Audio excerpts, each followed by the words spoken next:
All right.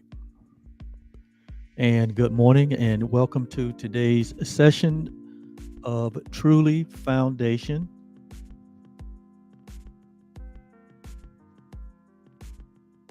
And A Course in Miracles with your temporary host and guide and teacher and coach, Oliver Blue. And it is a beautiful day in North Carolina. It's almost like we are having an early spring here in February of 2023. The golfers are coming out in droves this week. And, you know, the 2nd of February, they call it Groundhog Day, where the idea is that if the groundhog comes out of its underground winter home and sees its shadow, that the groundhog goes back into its underground home and not to come out for 6 more weeks, because he says if he sees his shadow, then we're going to have some really, really hard 6 more weeks of really hard winter. That's the myth. And I heard someone say that the groundhog did see his shadow and he went back in. But 1 week after he went back in, that myth has been blown completely up, because this week we're looking at 60s and 70-degree weather in February. So I don't know how reliable the old Groundhog Day tradition is, but it seems to be a little shaky this year. But anyway, that's just a little levity to start our session. Welcome to today's session, and I am delighted to be here. We are having such a wonderful, grandiose time of learning, a time of expanding, a time of transformation, a time of renewal. If you have been with us for the entire 300 plus days, or if you're just jumping in today, or if you jump in and jump out periodically, you know what happens here. It is about sharing advanced spirituality. It's about sharing advanced spirituality so that we can help humanity to think and to perceive and to act from a place of love only. That is our goal. We believe that is a goal that, if achieved, that this place we call Earth, or this place we call the world, would be such a more nicer, kinder, like they say, a gentler place to live.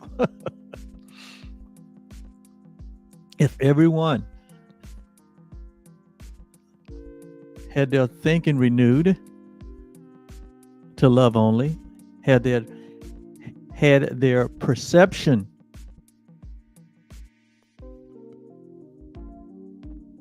shifted to love only, and I'm talking about not the love of this world, but the love that only exists and have always existed and is the source of all things. And then if that love that we perceive would affect our actions, that we will come from a place of love only, without any respect to a person, then I would have to say that that would be a solution and a win-win for everyone. So, uh, allow me to go back so that we can remind ourselves why we are doing what we're doing, why we're going through this 365-day lesson. It says, this is why we're doing this, and it's in the introduction on page 1 under the section Workbook for Students.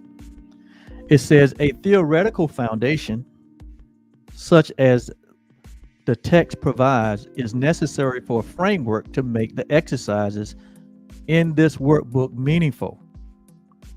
So there is a text that goes along with these 365 workbook lessons that we've been going through.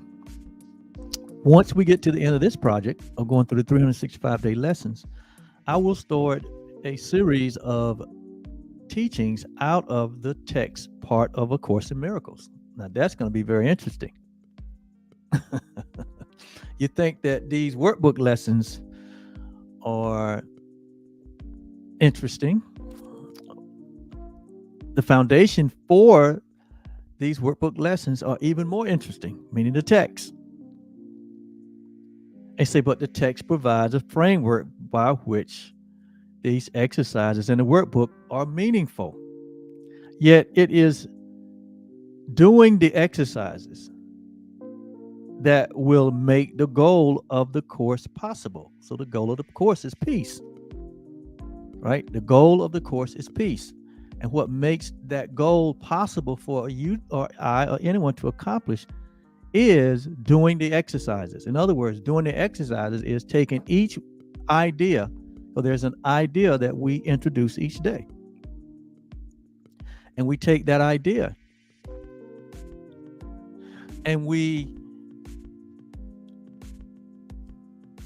practice the idea in our daily living. When things come up in our life, in our relationships, when things come up in our emotions and our feelings and our seeing, we remember the idea and apply the idea. And it's in the application of the idea that's going to make the difference. It says here that, yet it is the doing the exercise that will make the goal of the course possible. And the goal of the course is peace. We're going through this whole 1-year project because we have determined that we have a shared interest. And that shared interest is we desire the peace of God. You know, there's a statement in one of the lessons says, to say we want the peace of God is one thing, but to mean it is another. You know, we say a lot. We've said a lot. We say a lot in a day, in a month, in a year.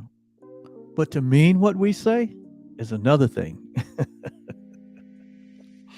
And so here it says, it is the doing of the exercise that will make the goal of the course possible. And that's the concept with any attempt to learn something. Because to learn something is just not to have a head knowledge of it, but it's to have a direct experience of it. And if you're going to have a direct experience of yourself, which is where we're pointing to, if you're going to have a direct experience of yourself as love, which is what you are, then here the course is saying that comes at the end of applying the idea of love consistently, without exception. That's how you come to know it. That's how you become a master. That's how masters are created. That's how mastery is achieved. It is applying the idea over and over and over and over again. And the one I know, even though there's 365 lessons, there's really only one lesson that we need to apply. There's really only one lesson that we need to apply. Like Jesus said, there's only one law that we need to be aware of, and that's the law of love. He said, so the law of love says what? We love God with all our heart, our mind, our soul, our strength. And we love each other, our neighbors, which is another word for neighbor is each other with no exception. Let's put that in there. We have to put that disclaimer in there. We don't get to select who we love and who we don't. But we love each other as we love ourselves. So there's the love of God, there's the love of self, and then there's the love of others. Right? And to love one and not love the other is not love. You can't love God and not love each other. You can't love God and not love yourself. You cannot love yourself and not love each other, or you cannot love yourself and not love God. It is the application that love is all encompassing, that gets you to the place, that gets you to the direct experience where you not only know it, you feel it, you embody it, you embrace it. You have become one with the love that you share with all living things. And that's all we need to know. We don't need 365 lessons. We don't need 600 pages of text. If we were really mean it. But because we're working with a mind that has had thousands of years of programming, thousands of years of layers upon layers upon layers of man's traditions, layers upon layers upon layers of old wives' tales, layers upon layers upon layers, thousands and thousands of years of religion that has its basis in separation, because that has so conditioned the mind that the mind even believe it is an entity into itself. And has in that belief in separation a consciousness of sin, guilt, and fear, because that's what we had to work through to renew and transform. That's why we need the hundreds of pages and the 300s and the hundreds of workbook lessons, because that kind of thinking has dug such a deep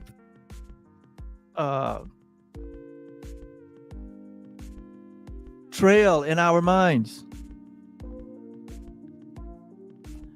You know, it has put so many scars in the mind. There's so much healing that is needed.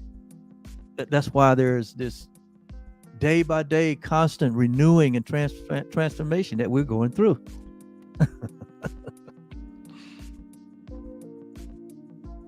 And so it says, yet it is in the doing of the exercises that we make the goal of the course possible. And that's like that. That's just like what we do in the natural. For someone to become a master in the natural, he don't do 1,000 things. He do one thing 1,000 times. You know, we for a long time has been high on, you know, what they call multitasking. You know, the whole idea was, oh, let's do a whole lot of things. Don't do them good, but just be able to do a whole lot of things, and then we don't do anything well. I think we're better off if we learn to do one thing and become a master at doing the one thing. We can more benefit ourselves as well as humanity.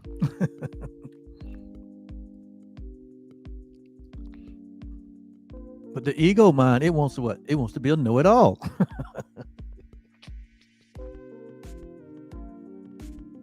It wants to be a know-it-all. Even it wants to know more than what the Creator knows. Excuse me. And so it says, it is in the doing of the exercises that the goal is possible, that peace is possible. It says an untrained mind. What's an untrained mind? A know-it-all mind. It's an expert on everything. A know-it-all mind. It says a know-it-all mind or an untrained mind is one that what? Know it all. And don't know the one thing, which is love. An untrained mind can accomplish nothing. This is what the Course says. It really can't accomplish nothing. It can't accomplish its goal. It cannot accomplish its goal if it's untrained, if it's undisciplined, if it's untrained in what is real, if it's untrained in what is love, if it's untrained in what is true perception, if it's untrained.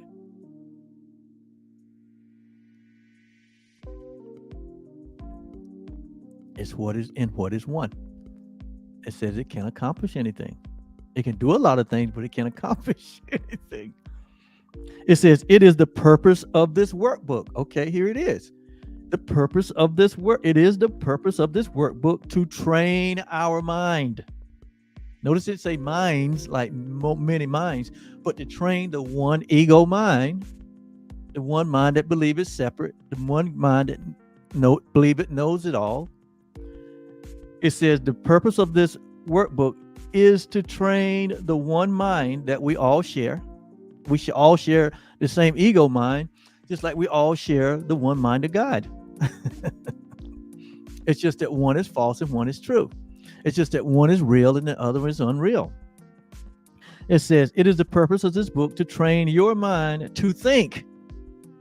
See, the mind needs to be trained how to think. To train your mind to think along the lines that the text or the theoretical foundation sets forth.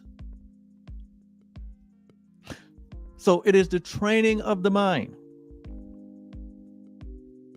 to think along the lines of truth, along the lines of love and love only, to teach only love, because that is who we are, and that is what the only reality that there is.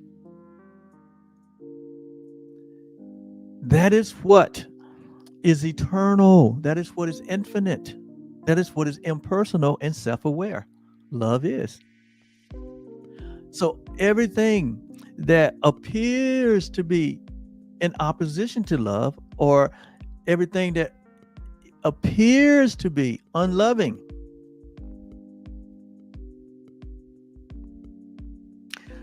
it is not real.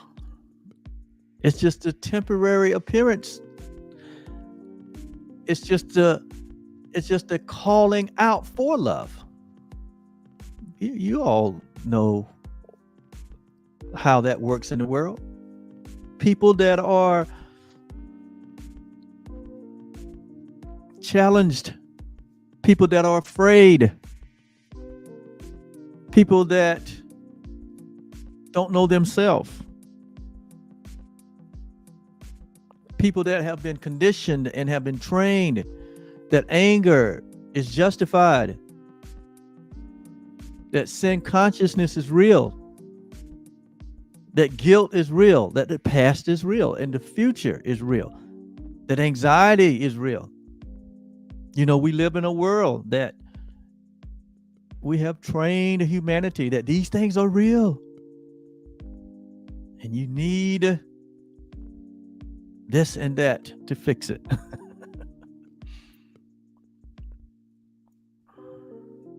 We have made the error real. They're not real. The only thing that's real in this world is love. The only thing that is real in this world is love. Why? Because love is the only thing that is eternal and infinite and is the source of everything. All other things have been learned, have been taught, have been conditioned in us. And it's those conditionings that makes this ego world go round.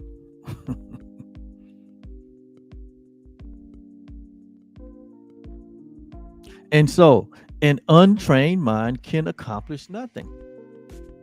It is the purpose of this workbook to train your mind to think along the lines that the text has set forth.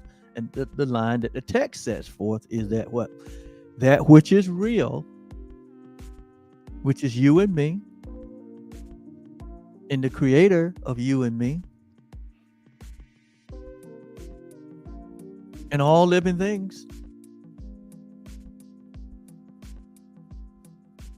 They are real, they are eternal, not in form, not in time, but we're talking about the creation of God before the foundation or the creation or the disruption of this world. We're talking about what is the theme of all of our messages here at Truly Live.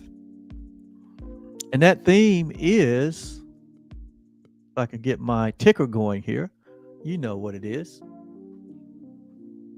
Our theme here is the real you.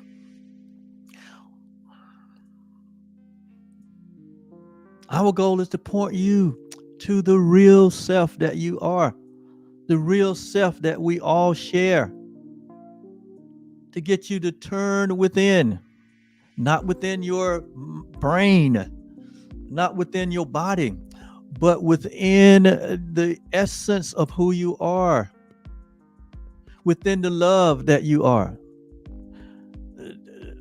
Our goal is to turn you inward,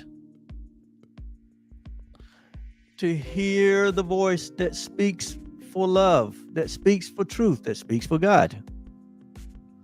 Not a voice that you can hear with your outer ear, but we're talking about where you get an insight in the knowing of yourself. The real you that loves you. Why? Because the real you is love. The real you is God. The real you are one. The real you is one with God and one with each other. So the goal of the course is to get you to think along those lines, the lines of oneness, that which is real cannot be threatened. It can't be changed or altered. You remain as God created you.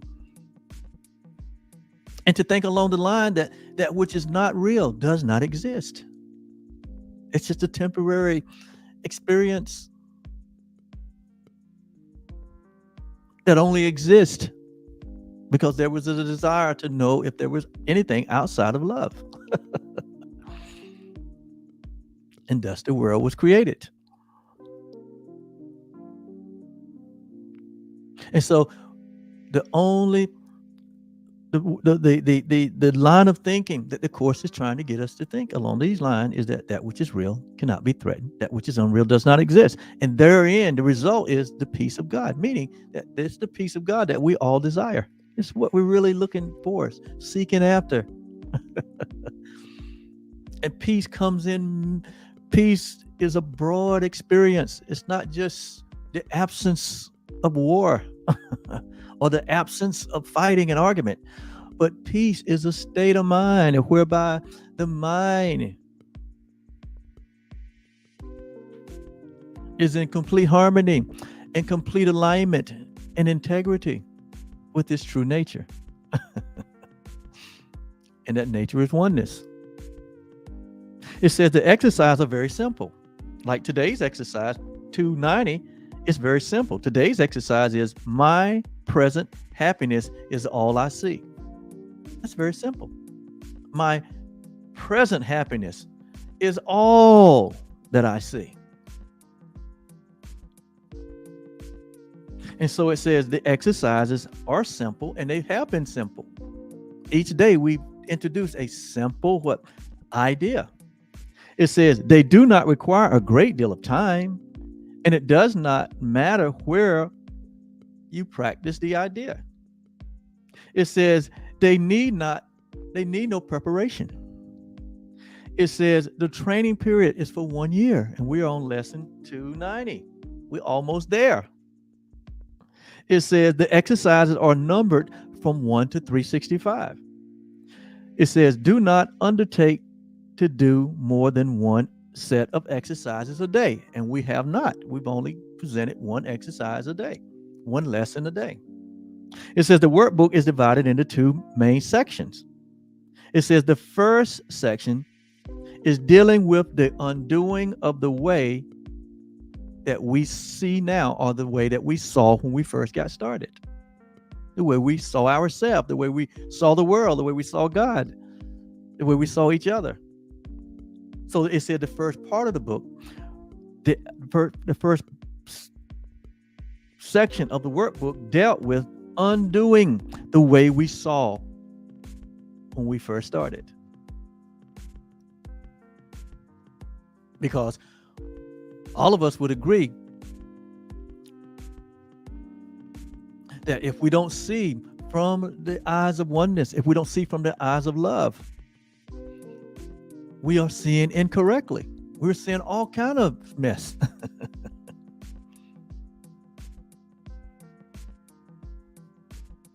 And it says, so the first 200 plus lessons, 220 lessons, I think, it dealt with undoing the way that we saw. It was a period of undoing.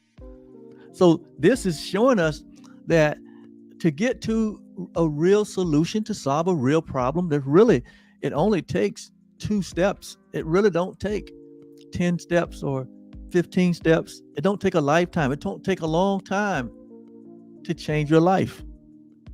It says it's only just 2 little steps. Ain't that simple? See, complexity is of the world.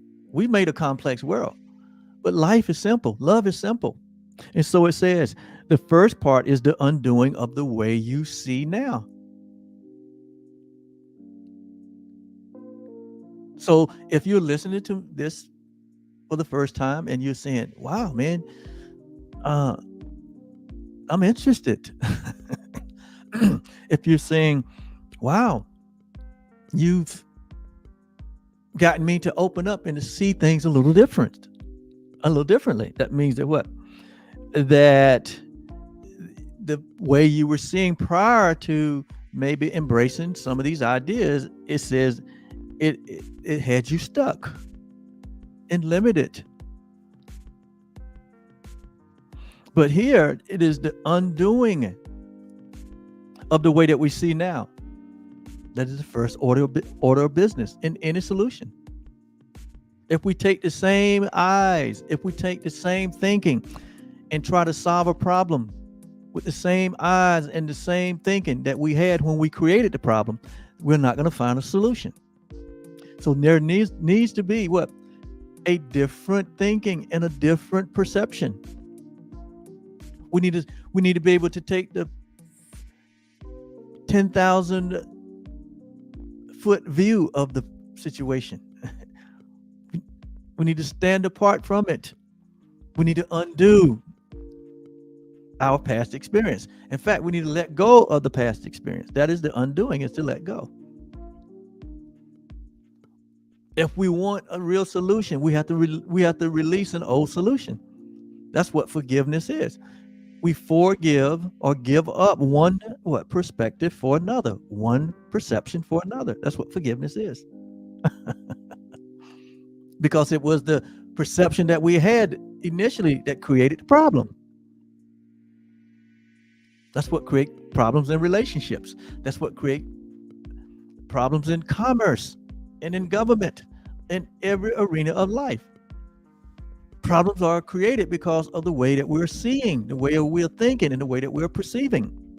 And you can't use the same thinking. You can't use the same perception to solve the problem. There has to be a transformation. There has to be a welcoming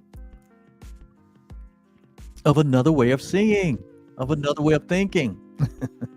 And this is just like elementary to any problem solving that is going to be effective. 2 parts. Undo the way we see now. And the second is the acquisition of true perception. In other words, of another perception. And that true perception has to do with love, it has to do with light, it has to do with oneness, it has to do with the infinite intelligence. It has to do with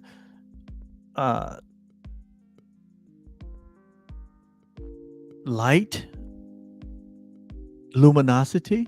It has to do with the fact that we are connected to the infinite, and the infinite knows all things. Yes, it has to do with a power that is higher and a thinking that is higher. Like God said, my ways are higher, my thoughts are higher. You're looking for a solution? You got to come up here. You got to come and see from my perspective.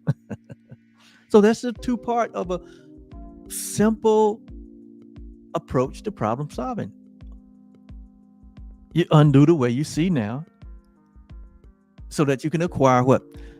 True perception or another perception. That's why we cannot not be growing. That's why we cannot not be open to growth. Because in this world of perception, everything is changing. And if everything is changing, you cannot use the same idea. There has to be a higher idea that encompasses even the change. And so if we take that approach to solve any problem, it's easily done. If you're in a relationship and the relationship is gone bad, that's just an indication that something needs to what? Something needs to be undone. And that is the way we see and the way we're thinking. That's what's creating the bad. And once we've done that, we say, yes, we open ourselves up. Like Jesus says, where two or more together, I'm there, providing you what you need, what you require. And in many cases, the only thing that we require is a shift in our perception. A shift in the way we're looking at it. We need to know that there is a knowledge and there's a truth that transcends any problem. And it's called the present. It's called pure presence. That means we got to be willing to let go of the past. That means we got to be willing to what? Not be trying to live into the future, which is impossible. That only creates anxiety.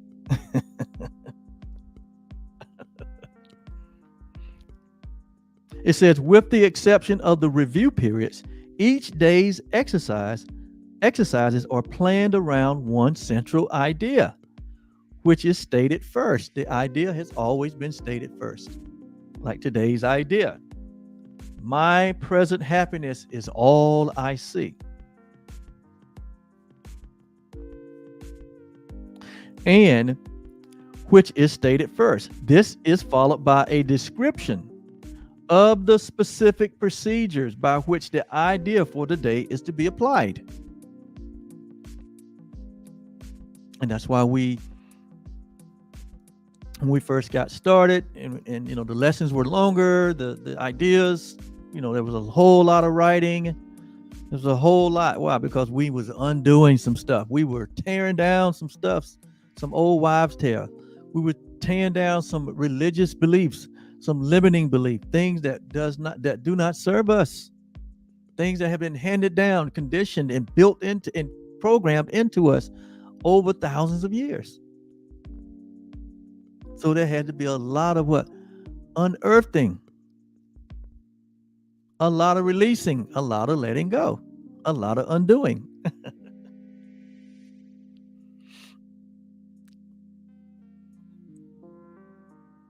The name of the book is called what? A Course in Miracles.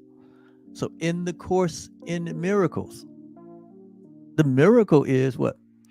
First of all, the undoing of the unreal, of that which is not true. The false belief that we have in ourselves. And then the second part, as we undo it, what we realize that the only thing is left is what was already there. Our true identity. It says the purpose of the workbook is to train our mind in a systematic way to a different perception of everyone and everything in the world. Here we go again. We are being trained in a systematic way Every day in, day out, there's a new lesson, there's a new idea. That's systematic. We didn't just do it one time or 10 times, but with 365 days. Well, it's been longer than that because we've used some of the lessons we stuck with them for a couple days. But the purpose of the workbook is to train your mind to a systematic way, to a different perception of everyone and everything in the world. The way we were receiving the ideas we brought, the thinking and the perception we brought to the course was based on a conditioning and a programming that was incorrect. A lot of it was religious programming. That was really at the root of it. But here it says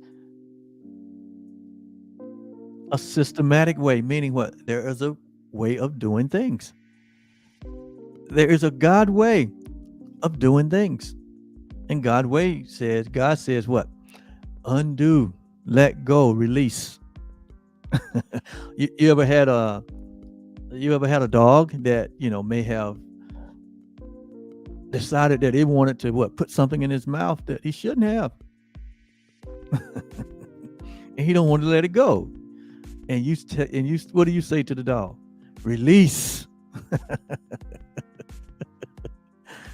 Yeah.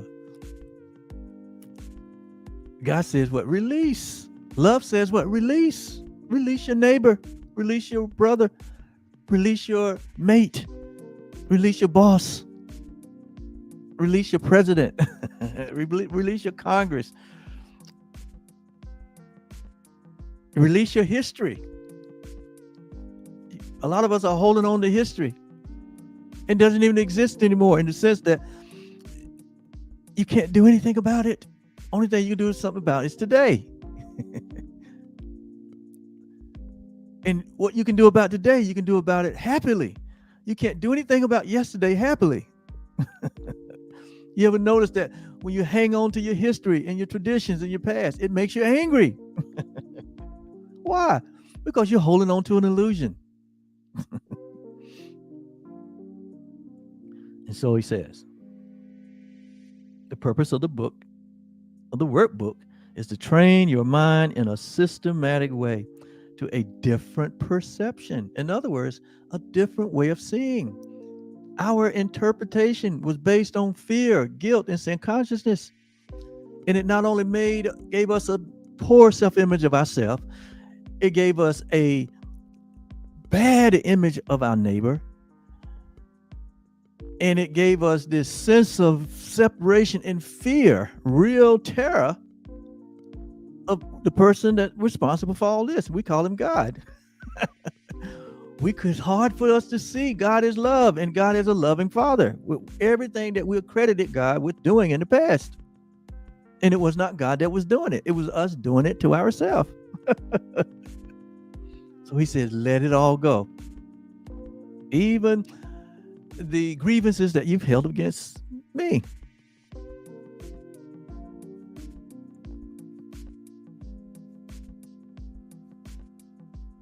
He said the exercises are planned to help you generalize the lessons. In other words, to use them in anything that arises in your day, so that you will understand that each of them is equally applicable to everyone and everything that you see. There's no exception.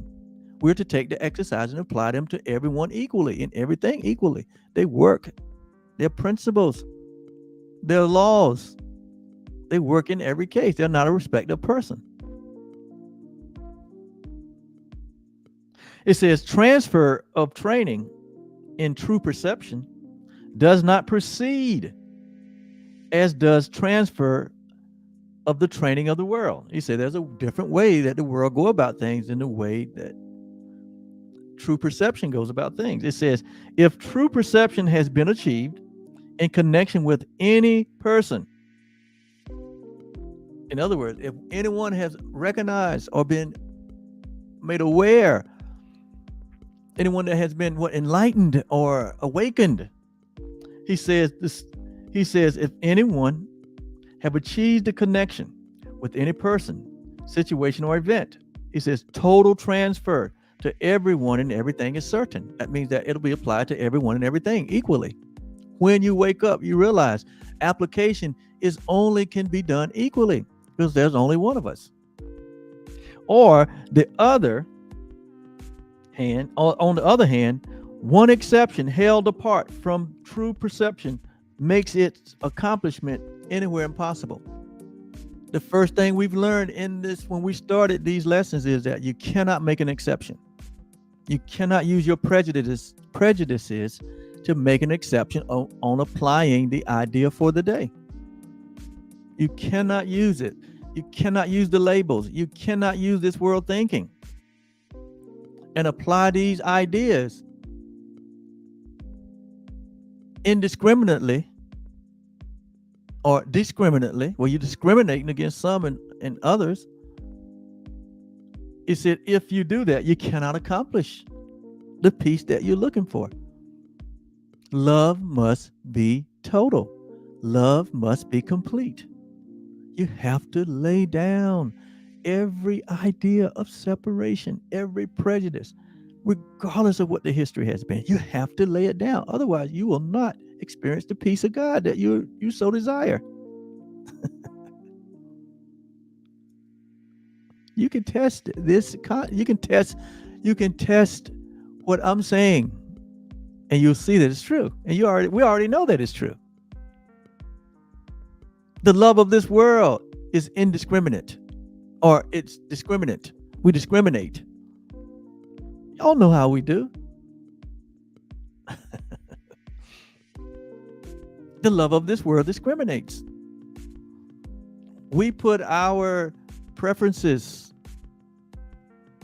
we put our own ideas above being indiscriminate, being total. We say, no, I'm going to make exceptions. I don't like them. I don't like that race. I don't like what they did to my people. I don't like what they, I don't like them coming over here, in our country. I don't like this. All the stuff that we hold in our thinking.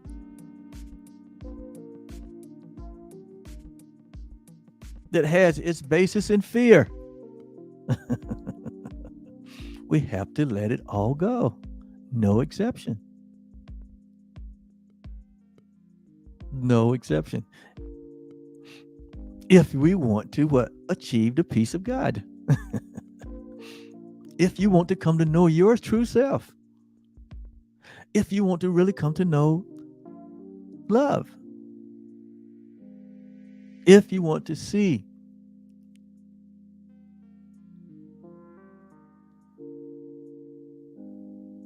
through the pureness of your heart.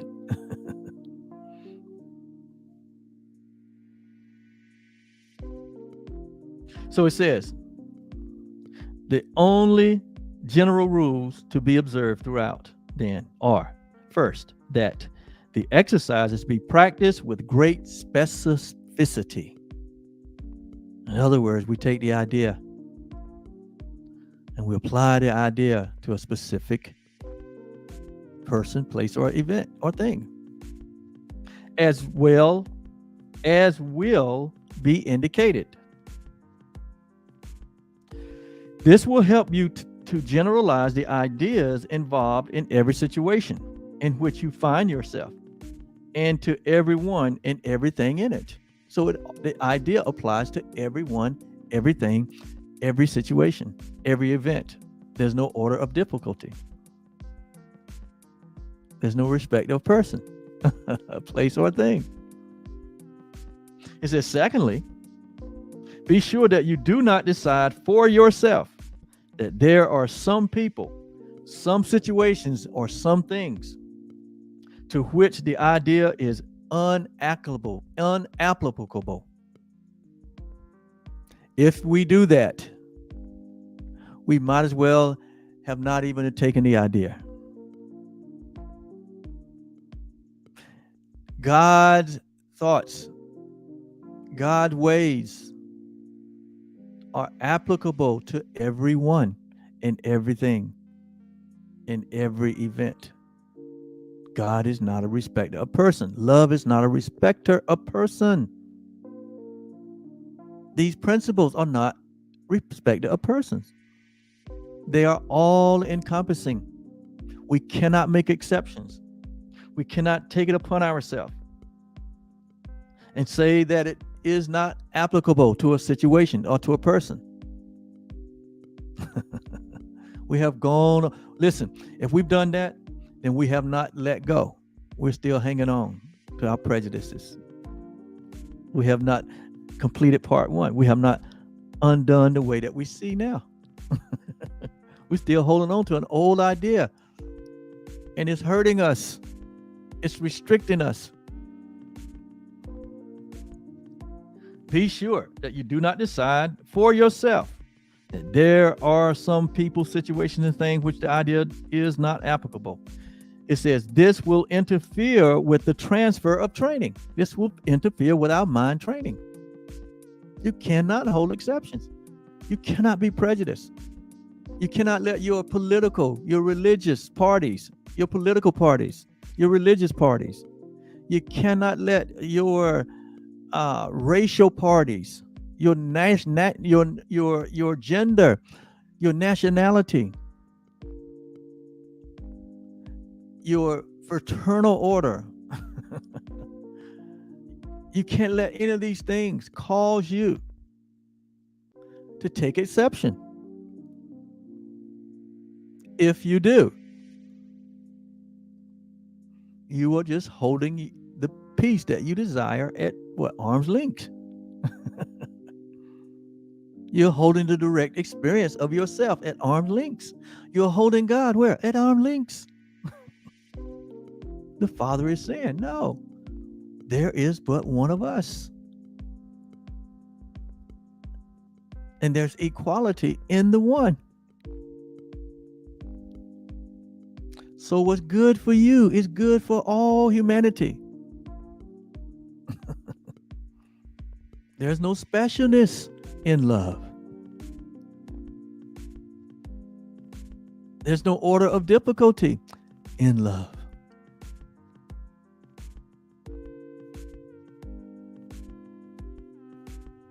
So this will interfere with the transfer of training. It said the very nature of true perception, the very nature of seeing correctly, the very nature of love is that it has no limits, none. It is the opposite of the way that we see now. We have been trained in opposites.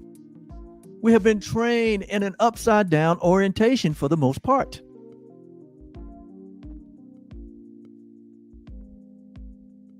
And so this entire project that Jesus put together called A Course in Miracles is a course in correction. And the miracle is a shift in perception. A shift away from a belief in separation and to a belief in oneness. A perception of oneness, not a perception of separation. A shift from the separation of fear, guilt, and sin consciousness to a perception of love. It's the opposite of the way we see now. It says the overall aim of the exercises is to increase our ability to extend the ideas that we will be practicing or have been practicing to include everything. See, this is about all encompassing. This is about that God has reconciled all things back into the one thing. There are no exceptions in reality.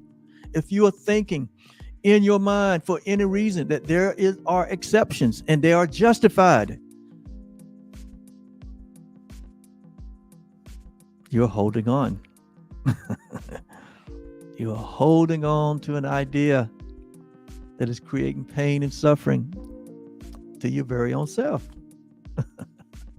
And we wonder why peace seemed to be so elusive. The reason why peace seems to be so elusive is because we are hanging on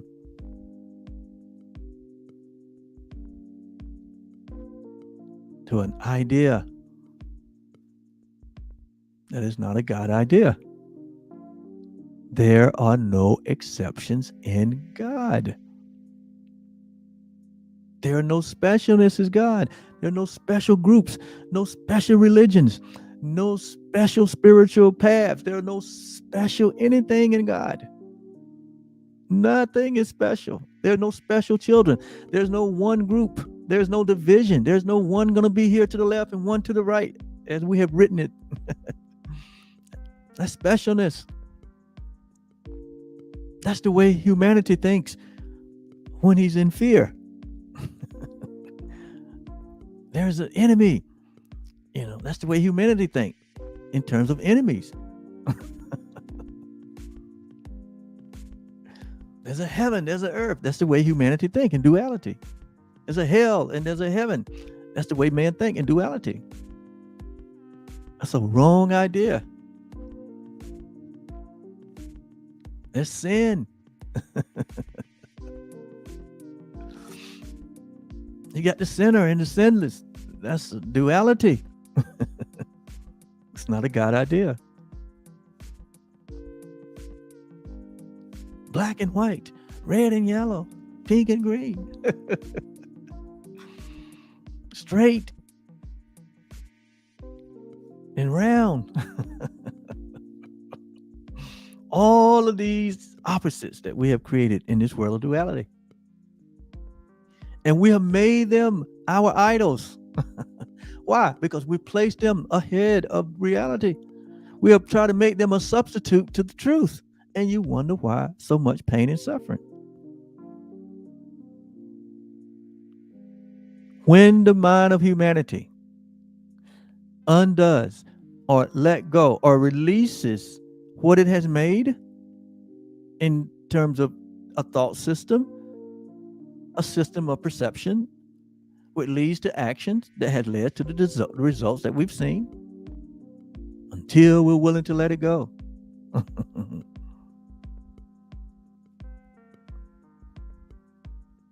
We will continue to see the nightmare that is just a dream. So the overall aim of the exercises is to increase our ability to extend the ideas that we will be practicing, or that we have been practicing, to include everything. There are no exceptions. This will require no effort on our part.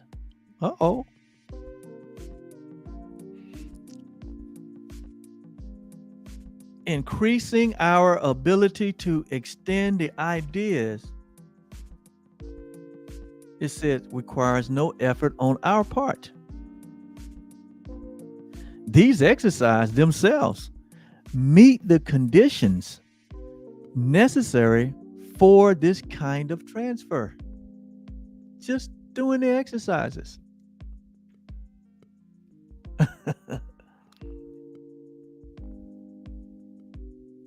Effortlessly. Because most of the transfer, most of the majority of what's been laid out here, it's not in the doing, but it is in the shift in our perception, just a shift in the way we see, which is effortlessly. In other words, we don't have to go and do anything. We just need to see differently. And when we see differently, we will be differently.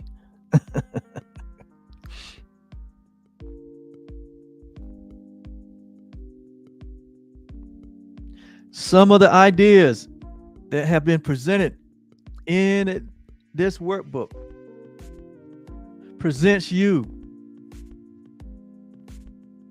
It says some of the ideas the workbook presents you have found or is finding hard to believe. I know I've said something here some things here that has been hard to believe in the beginning. They are, like when you go to try to learn how to swim in the beginning, it's hard. But once you get through practice, once you get the hang of it, you said, okay, it's like, learning to ride a bike. It seemed hard, balancing this thing on these two wheels. It doesn't seem natural. Once you got an insight through practice, you realize, oh, this is natural. All things are that simple. Nothing is difficult or complex, only because we made it that way. So it says some of the ideas in the workbook that we have presented, you have found or is finding to be hard to believe, and others may seem to be quite startling. I know I've said some things here, and some people have heard me over the last year and a half. I guess I've been on here I don't know, year and a month. I've been on here 13 months. I know I've said some things that are absolutely startling to some of our prior thinking, and that's good. But once you go to examine what has been said and you go to practice the idea, you say, he's right. It's not that I'm right. It's just that the idea is right. I'm just a messenger. I'm just a messenger. He says, so some of the ideas are hard to believe. Some are even quite startling. He said, this does not matter. You are merely asked to apply the ideas as you are directed to do. It doesn't matter that it is a little different or a lot different than the way you thought or the way you perceived in the past. But what he says is, that's not important. What is important is that you're merely asked to apply the idea as you are directed to do. You are not asked to judge them at all. We're not asked to judge the idea. It says you are asked only to use the idea. It is in their use that will give them meaning to you and will show you that they are true.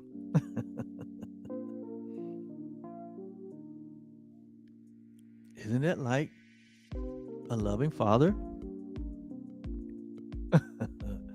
teaching his son or daughter the things of love? And the sons or daughter may be a little resistant.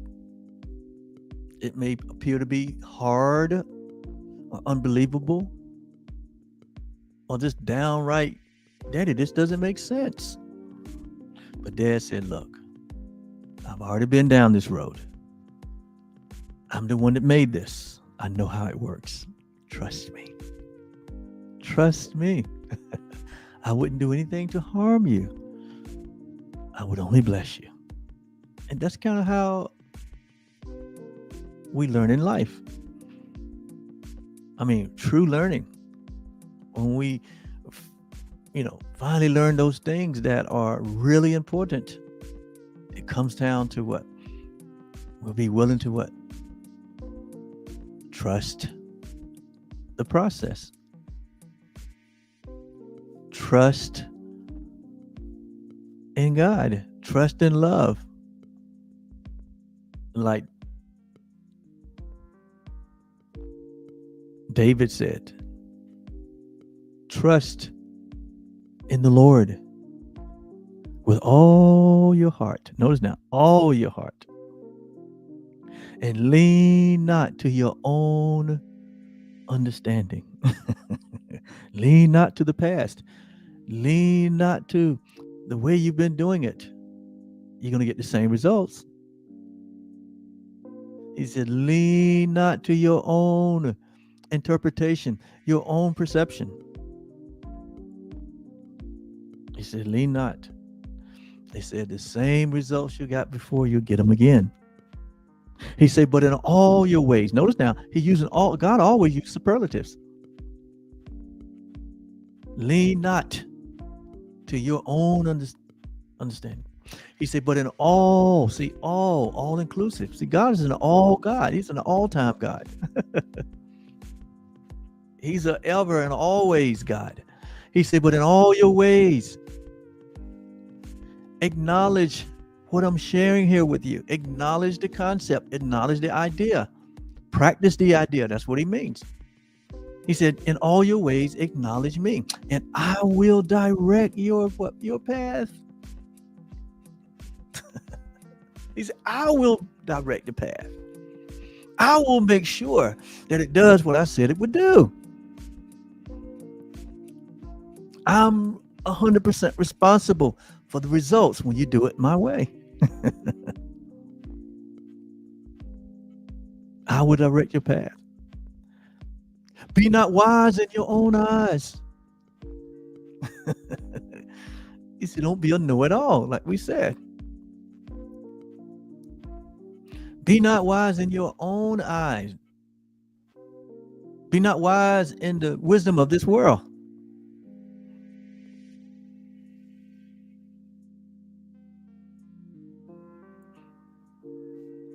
Paul said in Corinthians that God has taken the foolishness of this world. He said he's taken foolishness and confound the wise.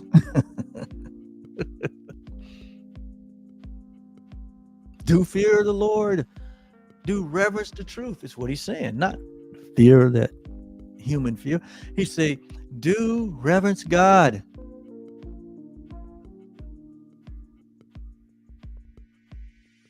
And depart from your past.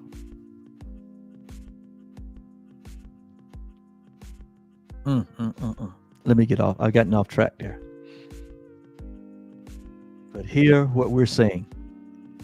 You're not asked to judge the ideas. You're only asked to use them. And it is in the use of truth. It's only in the use of reality that will give them meaning to you and will show you that they are true. And the main thing God wants you to understand is that you are his creation, its creation. And you're just like your Father. Just as holy, just as innocent, just as righteous, just as sinless, just as guiltless as God. You have equality with your Father.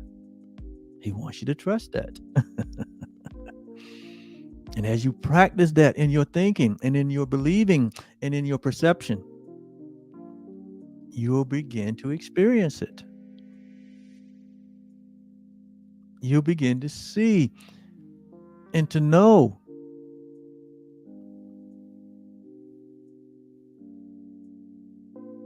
that God is in you and you are in God. That God is your Father. And when you've seen God, you've seen yourself. And when you've seen yourself, you've seen God as one.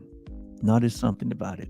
Not as something outside of you. Not as something up in the sky or in the body or in any place. It is no place where God is that you're not. And that's what he wants you to trust. There is a direct experience that you will have of that. All humanity will have that experience. But they get to choose when. When will you let go and let God? When will you let go of your past that doesn't exist and only see the present happiness and nothing else?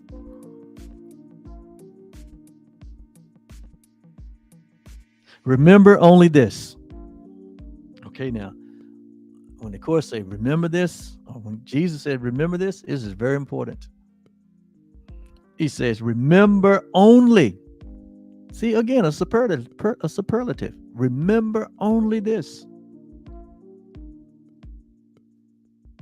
As we go through these lessons, he said, remember only this. You need not believe the idea. You need not believe these ideas that as they are presented. Why? This is going beyond belief. He said you need not even accept them. He said, and you need not even to welcome them. He says some of them you may actively resist. I know some of these ideas that I have been presenting over the last year, people have resisted them. I know that. That's okay. That's part of the process. He says, none of this will matter or decrease their efficacy or their effectiveness. None of our resistance decrease the efficacy or the power within the idea.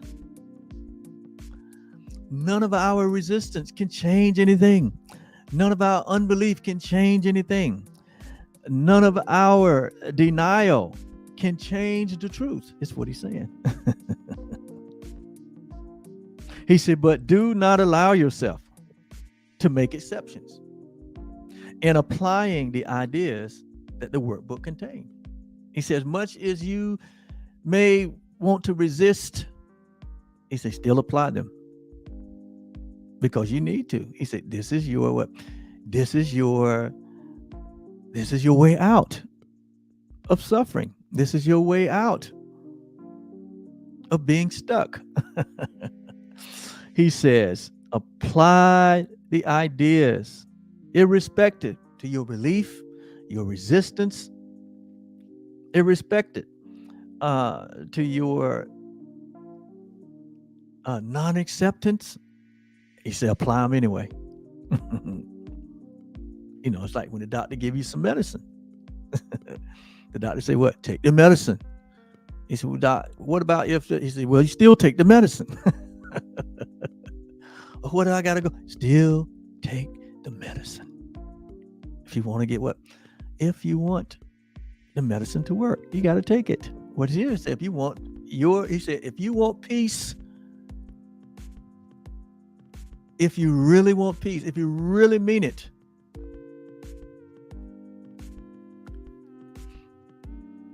he said, you just practice, and your practice makes perfect.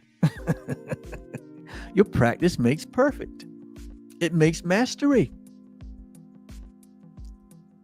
Teach only love. Only. That's what he said here. You can't teach a little this and a little that. Teach only love. You can't serve two masters.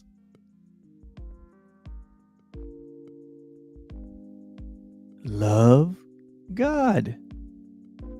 Love your neighbor and love yourself. That's one love.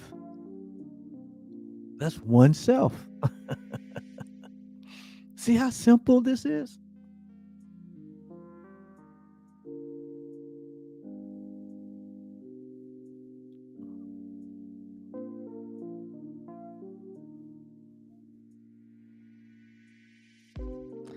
But do not allow yourself to make exceptions in applying the ideas the workbook contains, and whatever your reactions might be to the ideas, use them. Like you say, take the medicine, regardless of what the mind or the body or anyone else says. Take the truth. It is your only way out. That's what he's saying. There's no exceptions. There's no other way. There is nothing out there. Ask the prodigal son. Ask Adam and Eve. There's nothing out there. This is the same exercise, the same training that God trained Adam and Eve and the prodigal son in. But they were convinced that there was something out there. And they gave up everything seemingly for nothing, only to come to themselves. He said, well, I remember when the prodigal son came to himself and he went back home. He said, well, when did Adam and Eve come to themselves? Adam and Eve came to themselves when you wake up, when you come to yourself. Adam and Eve came to themselves first when Jesus fully took the medicine. They came to themselves. And every other Adam and Eve that have been asleep prior to Christ, prior to Jesus, and after Jesus, they will eventually what? Come to themselves. All of us. God guarantees it. God guarantees it. Love guarantees it. So overlook the reactions. Use them. Nothing more then is required. Nothing else is required. Just to use them. Well, it is quite obvious that I did not get to the content of Workbook Lesson 290, but I did. In fact, me going through that basically is the whole Course in Miracles right there.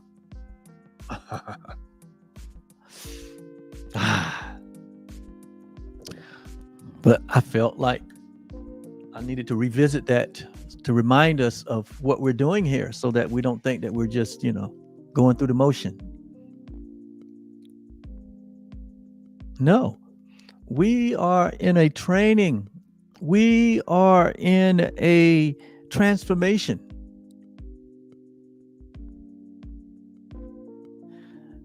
That is bringing more direct experience of who we are as one with God. It's bringing on a knowing, an intimate knowing. Like Paul said in Philippians, that I may know him, that I may know love. He said, I count every other thing but dung, that I may know love and be found in him. Be found in love. That I may know love in its power, in the power of its transformation. He calls it resurrection. I call it transformation. And then Paul said in another place in Corinthians that it is the light of the knowledge. It's the excellency of the knowledge. It's the light of the knowledge. It's the light of the knowing, the direct experience that Paul was seeking. And that's what all of us are seeking, to know thyself. To experience the peace that we are, the peace that we share, the love that we share. That's only the one will. And that's all of our wills. And it's non-specific.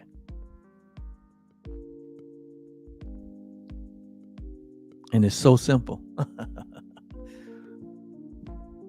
So whatever you do today, just use the idea of your oneness with God.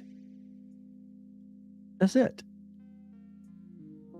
And love yourself. And love your neighbor. And you got it. It's just that simple.